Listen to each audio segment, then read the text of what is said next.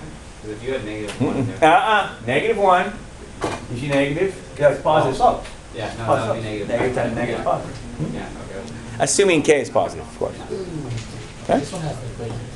Yeah, so that I gave you one in a minute, right on the next page. You have to scoop it down. Whoa. Is it this one? No, the one after that has. Oh. So again, this one has equilibriums where? 6, 1, and -1. What do you got for me? Okay, thanks. And so there they are. And again, you can see what's happening. You can visualize what kind of equilibrium we have here. Yes, this one is. Unstable. This one here in the middle sure looks like it's increasing like that. Yes. And then, so we've got stable, unstable, unstable. Yeah. Okay, great. All right. So then here it is. So this one actually has the equation x plus y. So x plus y is my dx dt, or dx dy. Sorry, dy dx rather. This equation, the way this program works is dy dx. Okay. And so here it is. So again, here's my x and here's my y. And then I said, look, at 1, 2, if I start there, so 1, 2. Can you graph the solution? Yeah, it looks something like this. Give or take, right? It's going up. Do we have to go to the right? Like, should we draw it out to the left too? That is a fabulous answer question right there. I love it. See, in my mind, I only go to the right. Okay? Because if it's time, what happened years ago is, or what might have happened before I started, doesn't make much sense to me. But interesting to note. Every single freaking program out there will draw them both ways. It pisses me off a little bit, but whatever. But yeah, if you draw it the other direction, it looks like what? And then it kind of tends to want to follow this slant asymptote, then kind of doesn't it, I think? Yeah? The slossymptote. That's swell. So yeah, in my mind, it doesn't make any sense to go back to the left because it's going backwards in time, kind of. It's kind of weird. I don't think that's a big deal to me because most things we do is time related, okay? But every single freaking program on the planet, when you have them draw one of these in, does it that way. And you're just like, why? It bugs me a little bit. Okay? Let's see the next one here. This one? This one? Yeah. So I gave you a couple of ones on this one, but this one's exponential, eh? dy dt, dy dx, whatever you want to call it. But it's just exponential. So if I start at 0, 2, Well, I'm expecting to see kind of an exponential curve, and well, there it is, yes. And then of course, it's heading back toward where? Back toward 0, because 0 is my equilibrium, yes? If you're going back the other direction. And then 1, 1, well, 1, 1 is here-ish. And of course, it's going to do the same basic procedure. And again, it is also headed back towards 0 this direction. Again, mostly we use these for visualization purposes only, just so you can kind of see where are equilibriums, how are the things behaving, where are they behaving, what they're behaving like. But this, no, it's all you basically use. So, look, we have so many other tools at our disposal these days that I mean, you could kind of approximate it, but here's the thing. We will, and I'll actually show you, MathScoop uses what's called Euler's method, and we will be doing Euler's method to solve these. And we'll use Excel to do it later on. It sort of does. It only does a very, you know, abbreviated version of it in there. But it's not very hard to do. Because think about this. When you're sketching these guys, what are you saying? How did you know to go from like here to here? Well, basically you're doing little itty bitty linear functions, aren't you? And a little extra linear and a little linear. So basically what you're doing is you're saying, well, over a short distance this is linear. Over a short distance it's linear. Well, exactly. And over a shorter distance, it's really linear. Yes? And so if you're using a dx of 1, that's going to be crappy, yes? But if you're using a dx of like 0.01, yeah, you can't tell the difference between linear and exponential. If you like have a dx of 0.01, it's basically linear for all linear. Okay? So it's kind of a good deal. So we will be doing Euler's method, and we'll use Excel to do it. But well, this is kind of, you can look at this as a visualization of that as well. Check it out. I have equilibriums 0, -1, -3. Is that what it looks like on the graph? I'm sorry, thank you, yes. Is that what it looks like on the graph? Yeah. Yay. And again, if you plug in values less than -1, you would see that now less than -1, we've got positive slopes, yes? Yay, well, negative, negative. Negative, negative, negative, negative, negative, negative. 4 negatives is positive. Yay, it works, okay? If you put one in here, you're going to have like, I don't know, but whatever it is, and so you just do all the math. It's positive in there too. Anyway, the idea is, if you start at 0, 6, it's going to do one of these jobs, yes? Right? If you start at 0, 1, it's going to do one of these jobs. Right? If you start at 1, 4, you know, you're going to do one of these jobs again, kind of things. Okay? And it's just a matter of sketching it out, yeah. So all the slope fields that we've looked at so far, either when you make a point, it's either converging or diverging from some type of asymptote, but well, no, does that also happen with points? Is it possible where instead of converging or diverging from an asymptote, to do that from a point? Like you start one. No, hang on. No, I know what you're saying. I know what you're saying. And the answer is no when it's dx dy, or something like this, okay, or dx dt. But later on, when we have wabbits and foxes and such, and if we graph wabbits here, if we graph, because this is a very similar deal. If you see wabbits and foxes, they will tend oftentimes to circle some stable center, we call it, okay? Because if that's your equilibrium, it'll tend to kind of circle around that, and it may not circle it, but it might kind of tend to orbit it. Other times, it might start there and kind of wah out from there, right? That is, everybody's exploding to infinity. Other times, it might be the arrows going the other direction, and everything is collapsing to 0 or to a point, and that happens, but not in just one x value with time, let's say, or one y value with time, kind of a deal. No. So, but later on we have two different populations. Then this is basically a slope field, but of my y population versus my x population. And in that case, yes. Okay, but that's later on. Now, if you go, well, I'm going to go there. If you, I can never, well, like it says MathScoop obviously, but I just type in slope field generator. There it is. Yay. Oh, look. Now, look. Our friend Desmos came up with one. I don't really like it that much. Okay, I find it's kind of cool looking, but it's kind of not at the same time. I don't know. The colors are pretty, and of course, changing the window is easy to do in this one and all that stuff. Mr. Grimm, can I just click on this point and move it? You know, you can. Whee! You see this? It doesn't plot a line for it, though. No, it doesn't plot a line. I don't care for it. I find it a little obnoxious, to be honest with you. Okay? So, I don't like this one as well. So, I saw it last night and I was like, that's kind of cool, but then I did it and I'm like, that sucks. I like this one here, this math scoop thing. What? Can someone explain what this looks like? It looks like someone is smoking poop. I don't understand it. I don't understand it. It's weird. I can't figure out what that's supposed to... Yeah. Oh, it's an ice cream scooper. I got you. Maybe they should go with more of a chocolate color as opposed to a poo color. Hey, Anyway. to each their own. Yeah. So here is where you plug in your dy dx function. Okay, so on the homework, blah, blah, blah, problem number, whatever, da, da, da. Here's where you plug it in. Now, some of the ones on the homework will already have a slope field for you. That's nice, but you can't freaking draw on it. That's not very helpful, is it? So you can print one of these out and do your thing. What? You can draw. In the book. Yeah. No. Now, anywho, so this is what I changed here a little bit, and then of course you can change the window here a little bit, and then you simply click on make slope field. So, for instance, if I change this to like x plus y or some such, I change it, there's my new slope field. Okay, if I was doing this and I wanted to, you can either download it easily, I just highlight this thing and copy and paste it into my Word document if I want to do it, that's the easy way. But anyway, if you check this out, right here, where it says Euler Table, we will be doing this later on. But we'll go ahead and show it to you right now. Where is your initial point? Well, maybe 0, 1.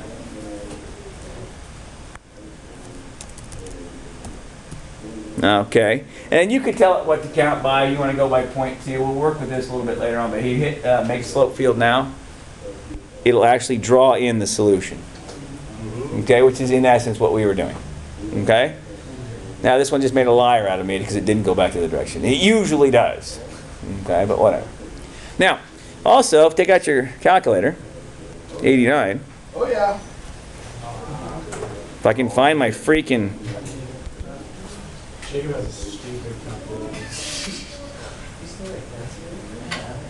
You have a Casio? Yeah, I mean, see, I would just use the math scoop thing if it was me. Anyway, go to mode and change your graph to differential equations mode. Nice. Okay? Yeah. And then go to y equals, and you'll see that it is no longer y equals. Y prime.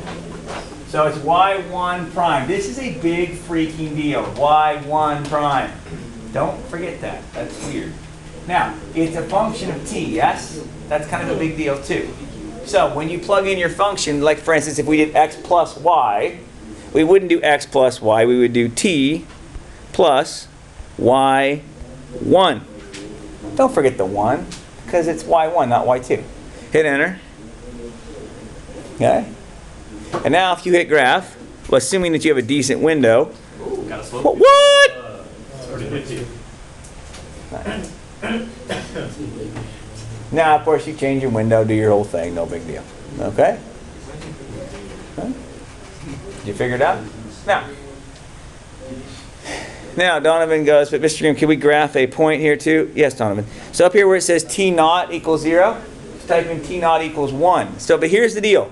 This computer only will let you do, it will only let you do, 0 comma something. Okay? So this program will only give you 0 comma something. So direction field is the same thing, The dude. standard zoom on this is shifting towards the right. That's the standard movement for it. Yeah, I think so. Here it comes. You see it? Here it's going to graph it. Graph it. Graph it. No, it's done. Okay, so my window sucks, apparently. Window. So 0, 1, 0, 1, 0, 1. X, Y.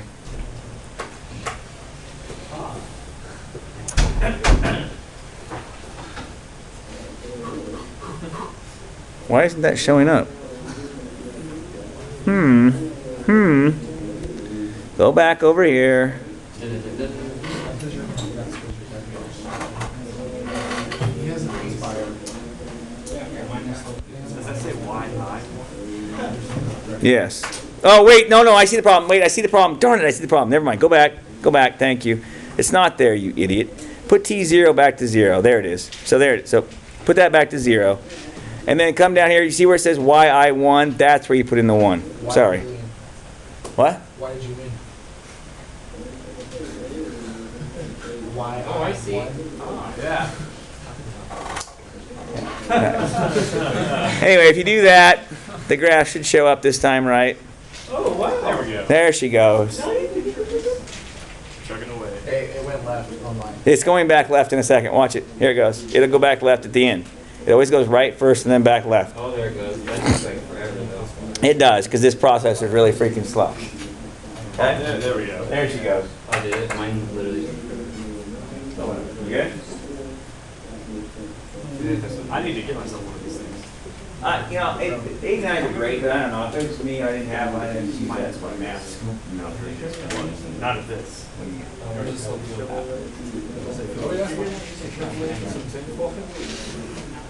Yeah, it like goes back. Goes up, sorry, yeah, you can see it trace back. Probably why. Yeah. It has a slash. What? That's probably me. Jacob, did you figure it out? Because we're good on it. Yeah, not that your complex and entire need.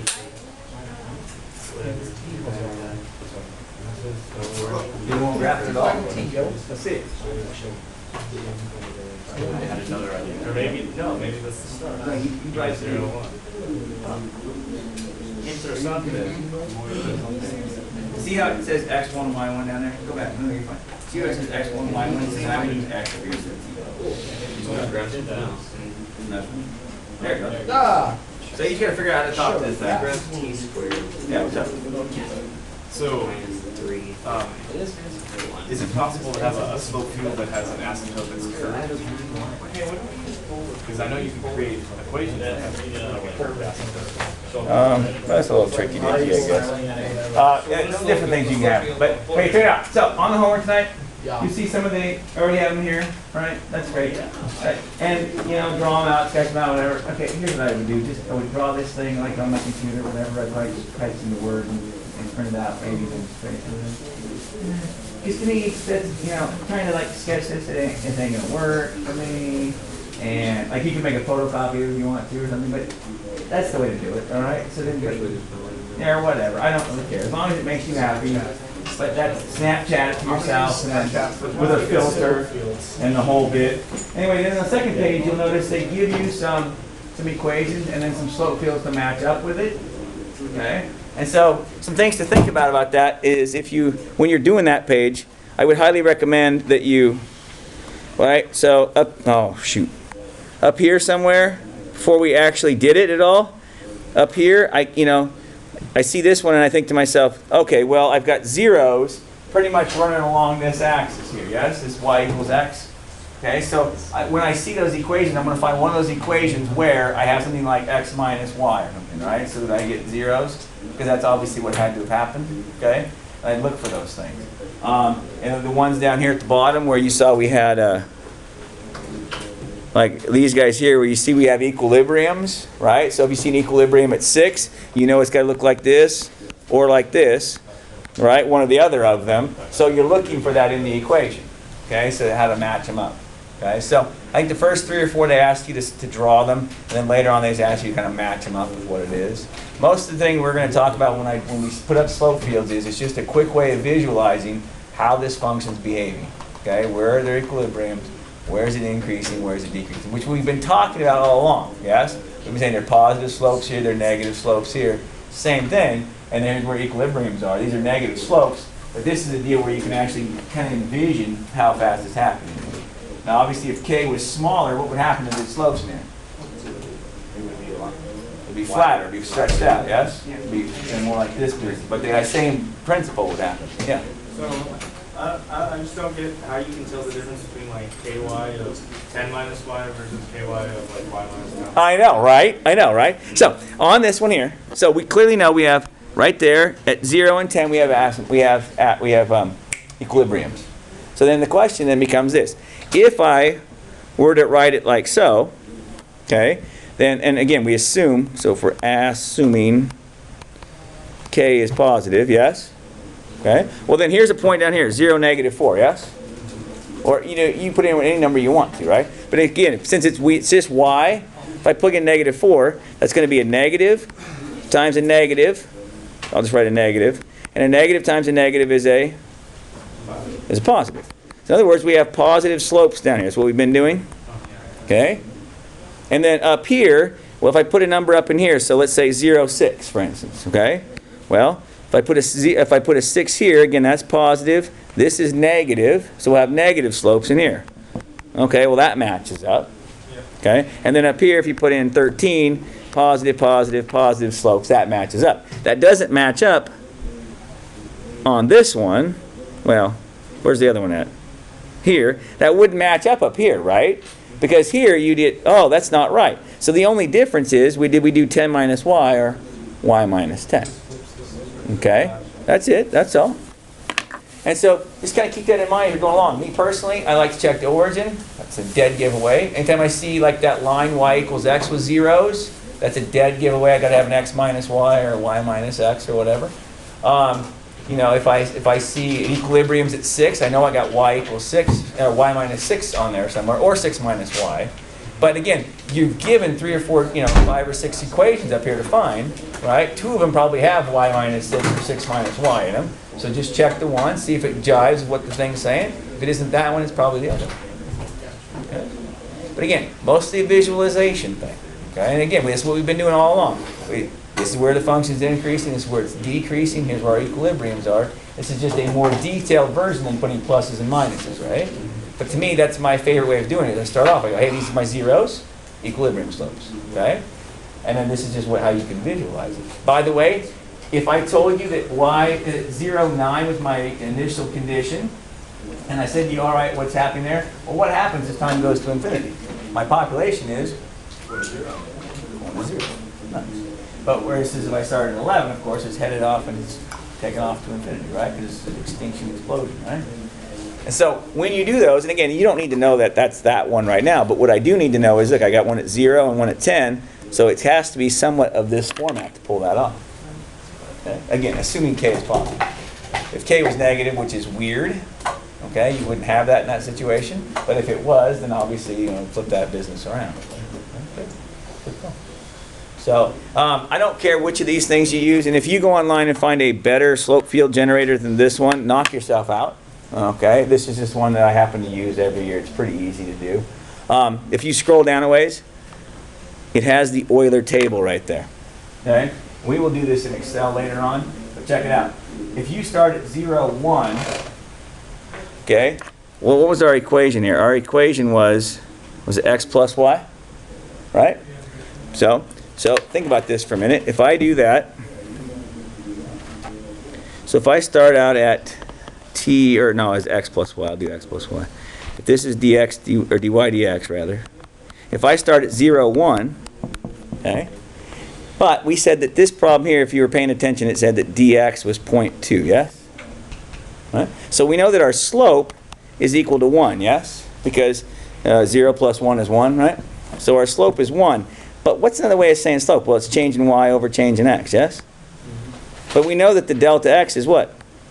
Is 0.2. So 1 is equal to 0.2, like that. So delta y would be equal to 0.2. Well, this is just y equals mx plus b. That's all this boils down to. So this part right here ends up being 0.2, plus my initial value, which was 1. Where are we now? We're at 1.2. That's our y value, right? We started at 1. Now we're up to 1.2. Where are we on the x-axis? We started at 0. Where are we now? 0.2. Ah! Now, did the slope change now? Yeah. The slope now is 1.4. Yes? Is equal to delta y over delta x, which is 0.2.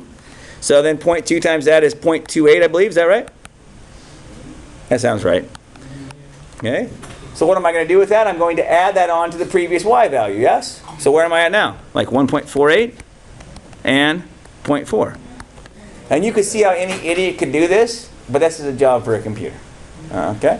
Anyway, that's what's happening over here on their table. See, here it is. Okay, 1.2, 1.48, da, da, da, da, da, da. And when they get over here to 4 eventually, when they get to 4, they're up to 71.6. Notice how they left a few out. 0.2 is not very small though, it's pretty large. We could do it with 0.01, just like that. Did you say your field from like year before? Oh, I can change it. No, yeah. They said, That way it's not the. yeah, see ending value. Yeah. Got it. Yeah. Anywho, this thing will do it, but it doesn't show you all the in-between steps. We will do that actually in Excel, okay, and do some other stuff with it. But that's it, that's all. Anyway, so this sketch that you made is basically what is happening here. You could think of it as just plotting some points and connecting them, because it's basically the same thing. Questions? All right. You people should probably think about a quiz, probably, Monday-ish. Monday-ish. What's the quiz? So it's on. Well, I don't know. We've covered 1, 2, and 3. Yeah, if he was a betting man. Section 1, 2, and 3. So any of those. Just a couple 3 problems. Not a big deal. But if I was a betting man, that's what I would expect. What? I said easier to fail that. Oh, like you've ever failed a test in your life. I have. No, you haven't.